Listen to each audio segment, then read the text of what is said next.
જુવારના લોટના થેપલા બનાવીશું. દૂધી તથા જુવારના લોટના સોફ્ટ થેપલા બનાવવા માટે સૌપ્રથમ આપણે એક દૂધી લઈશું. દૂધીને આપણે ખમણી લઈશું અને દૂધીને છીણી લીધા બાદ આપણે તેનું બધું જ પાણી નીચોવી લેવાનું છે, જેથી કરીને આપણું લોટ બાંધ્યા પછી દૂધીનું પાણી છૂટે નહીં અને આપણો લોટ ઢીલો ન પડે. ત્યારબાદ આપણે તેમાં મરચાં અને લસણને ચોપરમાં ચોપ કરી લેવાના છે. લસણ અને મરચાંને ચોપરમાં ચોપ કરી લીધા બાદ આપણે તમે જોઈ શકો છો કે લસણ મરચાં એક વાડકી સમારેલા ધાણા, એક વાડકી ગોળ અને એક મોટી વાડકી છાશ લેવાની છે. ત્યારબાદ આપણે છાશમાં એક વાડકી ગોળ ઉમેરી દઈશું અને ગોળને આપણે છાશમાં બરાબર ઉમેરી અને મિક્સ કરી લેવાનું છે.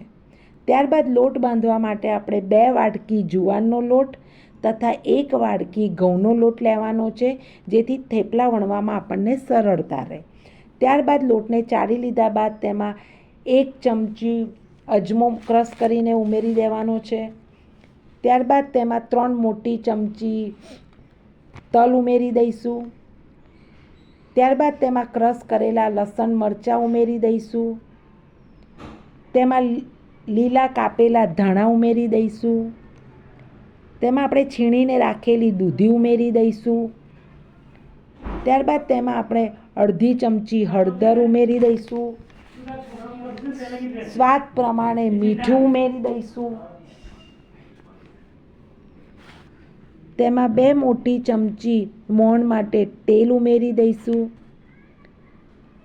મોણ ઉમેરી દીધા બાદ આપણે ગોળથી મિક્સ કરીને રાખેલી છાશ આપણે ઉમેરી દઈશું. હવે આ બધા મિશ્રણને આપણે મિક્સ કરી લેવાનું છે. મિશ્રણને મિક્સ કરી લીધા પછી આપણે ગોળવાળું જે આખું મિશ્રણ છે, લોટ છે, એ લોટને આપણે બરાબર મસળી લેવાનો છે. કારણ કે જુવારના લોટથી આપણે જ્યારે થેપલા વણીએ છીએ ત્યારે આપણા થેપલા ફાટી જતા હોય છે. તો લોટને તમે જેટલો હથેળી વડે મસળી અને એકદમ સોફ્ટ લોટ બાંધવાનો છે, જેથી કરીને આપણે થેપલા બનાવતી વખતે આપણા થેપલા ફાટે નહીં. હવે આપણે બરાબર મિશ્રણને મિક્સ કરીને લોટ જુઓ તમે આપણે સરસ એકદમ સોફ્ટ લોટ બાંધી દીધો છે. હવે તેને આપણે મધ્યમ એક સરખા લુવા તૈયાર કરી દઈશું. આ લુવાને આપણે કોરા લોટમાં ઉમેરી દેવાના છે. કોરો લોટ એમાં લગાવી દેવાનો છે, જેથી કરીને આપણા થેપલા વણવામાં આપણને સરળ રહે. દૂધીનું પાણી છૂટતું હોવાથી વણવામાં તકલીફ પડતી હોય છે, જેથી આપણે બધા લુવાને કોરા લોટ સાથે એડ કરી દઈશું. તમે જોઈ શકો છો આપણે બધા લુવા તૈયાર કરી દીધા છે. હવે આપણે થેપલા વણવાના છે. જુવારનો લોટ હોવાથી જો થેપલા વણતી વખતે થોડો પણ વજન આપીશું તો થેપલા આપણને વણવામાં સરળતા નહીં રહે. તેથી આપણે થેપલા વણતી વખતે હલકા હાથે થેપલા વણવાના છે, જેથી તમે જોઈ શકો છો આપણા સરસ થેપલા વણાય છે. આપણે આ જ રીતે તમામ થેપલા એ હલકા હાથે વણી લેવાના છે.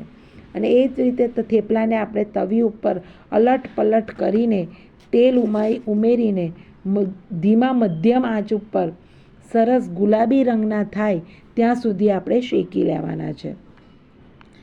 થેપલાને બંને બાજુ આપણે તેલ ઉમેરવાનું છે અને આ રીતે તમે જોઈ શકો છો કેટલા સરસ ગુલાબી કલરના થેપલા આપણા તૈયાર થયા છે. આ જ રીતે આપણે તમામ થેપલાને એક પછી એક વણી લેવાના છે અને શેકી લેવાના છે. થેપલા શેક્યા બાદ આપણે તેમાં ઉપરથી અડધી ચમચી ઘી લગાવવાનું છે. ઘી લગાવવાથી આપણા થેપલાનો સ્વાદ બહુ જ સરસ આવતો હોય છે અને થેપલા એકદમ સોફ્ટ અને ખાવામાં સરસ થાય છે. હવે થેપલા સાથે ખાવા માટે આપણે બટાકાનું શાક બનાવીશું. તેના માટે આપણે કુકરમાં 1 ચમચો તેલ લઈ લઈશું. તેમાં લાલ મરચાં, તજ, મરી, લવિંગ, રાઈ તથા જીરું ઉમેરી દઈશું. રાઈ અને જીરું તેલમાં ચટકે બરાબર તતળી જાય ત્યારબાદ જ તેમાં અડધી ચમચી આપણે હળદર ઉમેરી દઈશું. હળદર ઉમેર્યા બાદ આપણે સમારીને રાખેલા બટાકા ઉમેરી દઈશું. તેને મિક્સ કરી લઈશું. ત્યારબાદ તેમાં ધાણા જીરું પાવડર, લાલ મરચું પાવડર, સ્વાદ પ્રમાણે આપણે મીઠું ઉમેરી દઈશું. ત્યારબાદ આપણે તેમાં 1 ચમચી ગોળ ઉમેરી દેવાનો છે, જેથી આપણું સરસ ગળચટ્ટું શાક બને અને થેપલા સાથે ખાવામાં મજા આવે. હવે શાકમાં આપણે ગોળ 1 ચમચી ઉમેરી લીધા બાદ તેમાં 1 વાડકી જેટલું પાણી ઉમેરી દેવાનું છે, જેથી સરસ ગ્રેવીવાળું આપણું શાક તૈયાર થાય. અને પાણી ઉમેર્યા બાદ આપણે કૂકરનું ઢાંકણ બંધ કરી દઈશું અને 3 સીટી વગાડી લઈશું. કૂકરને 3 સીટી વગાડ્યા બાદ કૂકર ઠંડુ થાય એટલે તમે જોઈ શકો છો કેટલું સરસ બટાકાનું ગળચટ્ટું શાક આપણું તૈયાર છે. તો આવો આપણે બટાકાના શાક દહીં સાથે દૂધી અને જુવારના લોટના થેપલાનો આનંદ માણીએ.